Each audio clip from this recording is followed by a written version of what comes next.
The shrill beeping of the heart monitor suddenly stopped. A nurse froze in the doorway, and the doctor whispered, "Call his emergency contact, now." But when my mother answered the phone, she didn't ask if I was alive.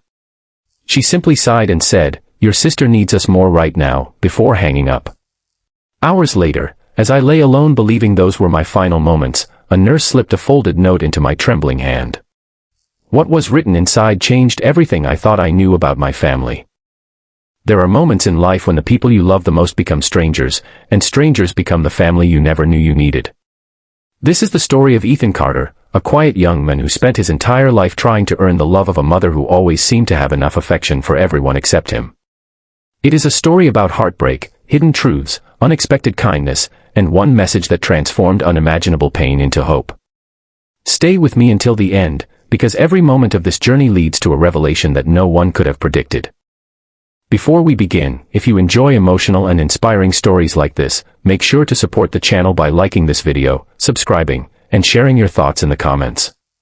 Your support helps us bring more powerful stories of kindness, hope, and humanity. Ethan had learned long ago that being invisible hurt less than expecting to be noticed. Growing up in a quiet neighborhood outside Seattle, he watched his younger sister, Lily, become the center of every celebration, every conversation, and every family decision. When she won a school art contest, their mother baked a cake.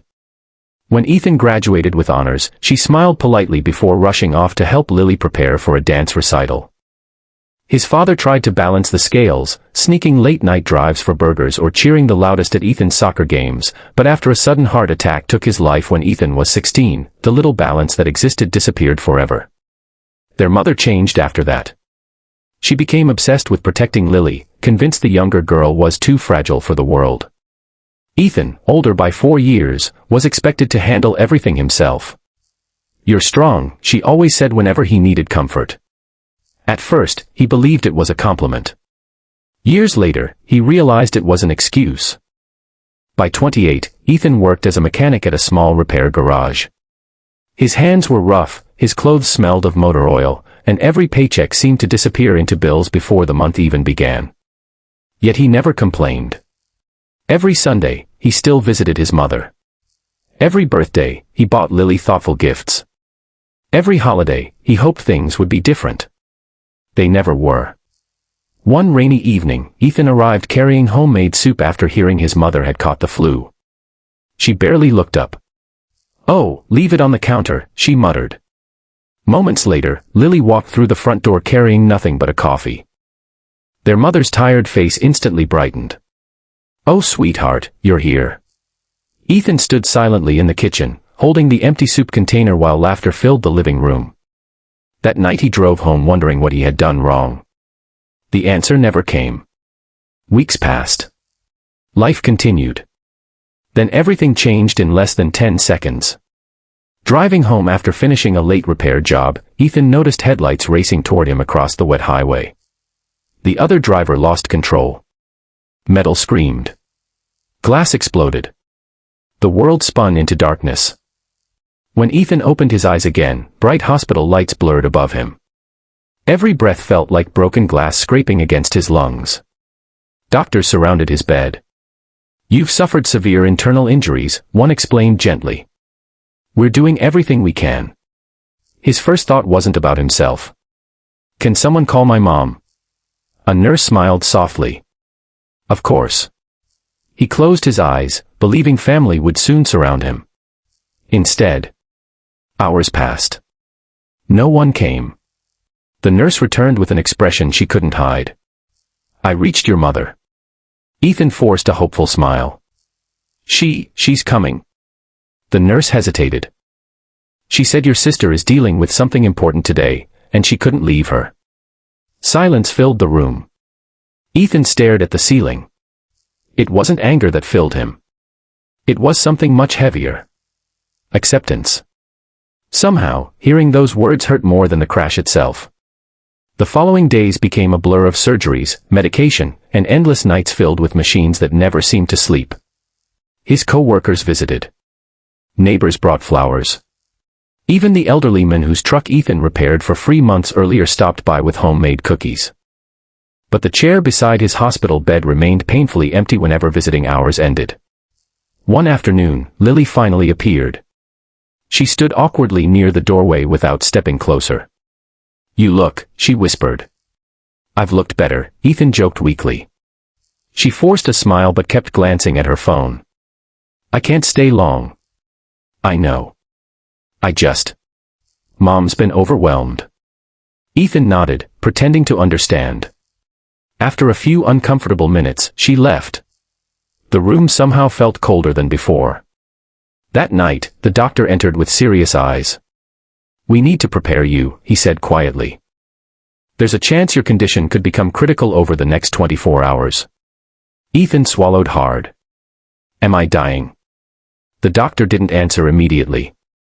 "We're not giving up." Sometimes silence says everything. Unable to sleep, Ethan watched rain slide down the hospital window. He remembered his father's laugh. The smell of old engine oil in the garage they once shared. The promise his father had whispered years earlier. No matter what happens, Ethan, real love always finds its way back. At the time, he'd believed him. Now, he wasn't so sure. Around midnight, alarms suddenly erupted throughout the room. Nurses rushed inside. Doctors shouted instructions. The ceiling lights blurred as panic filled every corner. Ethan struggled to breathe. Someone squeezed his hand. "Stay with us." The sounds faded. Darkness crept closer. Far away, he heard someone say, "Call his emergency contact again." Another voice answered moments later. "She refuses to come." The words echoed through the darkness like a door closing forever. Then, just before everything disappeared, a gentle voice whispered beside his ear. "You're not alone." A warm hand slipped a folded piece of paper into his palm. "Read this," the nurse said softly, her eyes filled with tears. "It was left here years ago, with instructions that it should only be given to you if this day ever came." Ethan stared at the unfamiliar handwriting on the front of the note. It read only 6 words. "The truth begins when you open this." The paper trembled between Ethan's fingers as the heart monitor resumed its slow, steady rhythm. Every instinct told him to open the note immediately, yet fear held him still. If 6 simple words could carry this much weight, what waited inside? The nurse pulled a chair beside his bed. "Take your time," she whispered. "Some truths can change a life forever." Ethan carefully unfolded the yellowed paper. The handwriting was elegant, firm, and completely unfamiliar. "If you are reading this, it means I was right. One day you would need to know why your life never made sense. Please forgive me for waiting so long." There was no signature. His heartbeat quickened. He continued. "The woman you call Mom." Ethan looked up. "What does this mean?" The nurse lowered her eyes. "I promised I wouldn't tell you anything until you read it." He turned the page. "You spent your whole life believing you weren't loved enough. That isn't the truth. The truth is far more painful." Tears blurred the words. The letter explained that years earlier, after Ethan's father passed away, someone had discovered medical records revealing Ethan suffered from a rare genetic condition that could suddenly become life-threatening as he grew older. The diagnosis devastated his mother. Instead of bringing the family together, fear consumed her. She poured every ounce of attention into Lily because she convinced herself Ethan needed to become independent. She believed that if she became too emotionally attached, losing him one day would destroy her completely. It was the worst decision of her life. Instead of protecting herself, she had slowly pushed away the son who needed her most. Ethan's hands shook. "So, she knew I might become sick." The nurse nodded quietly. "Your father knew too." "What?" "He left instructions for this letter before he died." Ethan stared at her. "My father wrote this." She smiled sadly. "No. But he asked someone he trusted to keep the truth safe until the right time." Before Ethan could ask another question, voices echoed outside the room. His mother had finally arrived. She rushed inside with Lily close behind. For the first time in years, his mother wasn't composed. Her hair was messy. Her face was pale. She looked terrified. "Ethan." He stared at her silently. She stepped closer. "I came as soon as." He interrupted. As soon as what? She couldn't answer. The room fell painfully quiet. Ethan slowly lifted the letter. Did you know? Her eyes immediately filled with tears. You found it. So it's true. She covered her mouth, unable to speak. You knew all these years. I'm sorry. No. His voice cracked. Don't say you're sorry. Tell me why. His mother collapsed into the chair beside his bed. I was afraid. Afraid of loving me. No. She cried openly now. I was afraid of losing you. Ethan looked at Lily. She seemed just as shocked. You knew too. Lily shook her head violently. I swear I didn't. She turned toward their mother. You told me Ethan never wanted to be around us. Their mother closed her eyes. I lied. The confession hit harder than any physical pain Ethan had ever felt. I thought, if both of you depended less on each other, it would hurt less if I died. She nodded through uncontrollable sobs. I couldn't survive losing your father and then losing you. So you decided to lose me while I was still alive. No one spoke. Even the machines seemed quieter. Minutes later, Lily slowly walked to Ethan's bedside. I'm so sorry. He looked at her. I thought you hated me. I thought you hated me too. For the first time since childhood, brother and sister embraced. Both cried. Not because everything had been fixed, but because they finally understood they had both been victims of the same fear. Just then, the doctor entered with urgent news. Ethan. Everyone stood. We've located a specialist. Hope flickered across the room. But the doctor hesitated. Without immediate treatment, the damage to your organs could become permanent. Can it be done? Yes. But it's expensive. The room became silent once more. Without saying a word, Ethan's mother reached into her purse and placed a thick envelope onto the bedside table. I sold the house this morning. Ethan stared at her. What? The home your father built? You love that house? She nodded. But I love my son more. Lily stepped forward. I sold my car too. Ethan couldn't believe what he was hearing. You didn't have to. His mother gently held his hand. No. She whispered through tears. I should have done this years ago. As preparations for the transfer began, Ethan noticed the folded letter still resting beside him. There was another page hidden inside. A final message. He unfolded it slowly. Ethan, if you are reading this beside your mother, remember one thing. Fear makes people do terrible things. But forgiveness gives families a second chance. Don't waste yours. At the bottom. For the first time. He saw the signature. Dad. Ethan closed his eyes. A single tear rolled down his cheek. For years, he had searched for proof that someone truly understood him. His father had. Even after death. As the ambulance prepared to transfer Ethan to the specialist hospital, he squeezed his mother's hand. She looked at him, expecting anger. Instead, he whispered 4 words she never thought she would hear. Let's go home, together. The ambulance doors closed with a heavy thud, and for the first time in years, Ethan wasn't facing the unknown alone. His mother sat beside him, refusing to let go of his hand. Lily followed in the family car behind them, her eyes swollen from hours of crying. None of them spoke much during the drive. Some wounds were too deep for words. But silence no longer felt empty. It felt like hope finding its way back. The specialist hospital moved quickly. Doctors reviewed Ethan's scans, consulted with surgeons, and explained that the next few hours would determine the rest of his life. The operation was difficult, and the risks were high, but there was still a chance. Before they wheeled him toward the operating room, Ethan looked at his mother. If something happens. She shook her head immediately. No. Mom. She placed her hand gently over his mouth. I've spent years preparing myself to lose you instead of fighting to keep you. I'm not making that mistake again. Tears streamed down Ethan's face.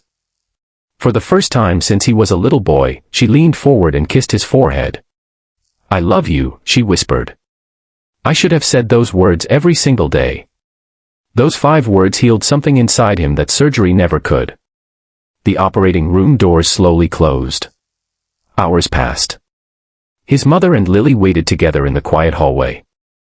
Every time a doctor walked by, they stood, only to sit back down again.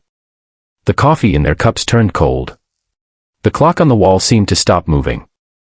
Lily finally broke the silence. "Mom, why didn't you ever tell me the truth?" Their mother stared at the floor. "Because every time I looked at Ethan, I saw your father.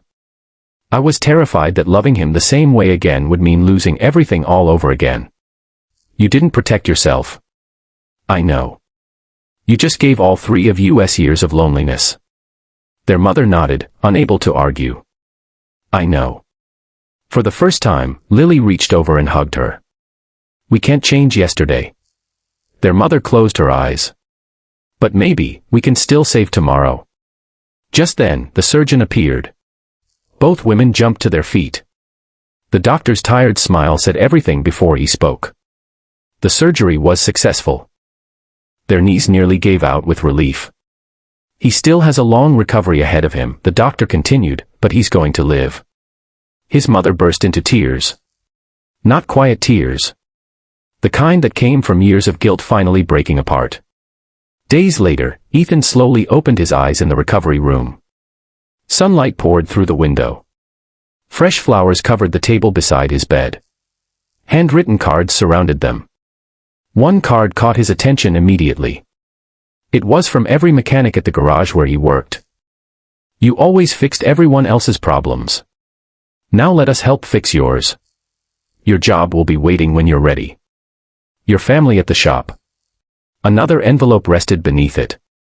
Inside was a collection of small donations from neighbors, old customers, classmates, and even strangers who had heard his story. Many of them had written only one sentence. "You were there when we needed someone. Now we're here for you." Ethan couldn't hold back his tears. He had spent years believing he mattered to no one. He had been wrong. Weeks turned into months. Recovery was painful. Learning to walk confidently again took determination. Some days were filled with progress. Others were filled with frustration. But every single day, someone was there beside him. His mother attended every therapy appointment. Lily made dinner every Sunday. Sometimes they laughed. Sometimes they cried. Sometimes they simply sat together without saying anything at all. Little by little, they became the family they should have been all along. One autumn afternoon, Ethan finally returned to the old repair garage. The entire team applauded as he walked through the doors. His boss hugged him tightly. "You took your time." Ethan smiled. "I had a few things to repair first." Months later, Ethan made one final visit. He drove to the quiet cemetery where his father rested beneath a simple stone. He knelt and placed the worn letter beside the flowers. "I finally understand," he whispered. "The note didn't save my life." He smiled through tears. "It saved my family." A gentle breeze moved through the trees. For just a moment, Ethan could almost hear his father's familiar laugh. When he returned to the car, he found his mother and Lily waiting for him. No words were needed. The 3 of them walked away together. Not because the past had disappeared, but because forgiveness had become stronger than regret. A year later, Ethan and his family established a small foundation in his father's memory. They helped families facing medical emergencies, ensuring no one had to suffer alone because of fear, misunderstanding, or financial hardship. Every family they helped reminded them that kindness grows when it is shared. On the wall of the foundation's office hung a framed copy of the note that had changed everything. It read,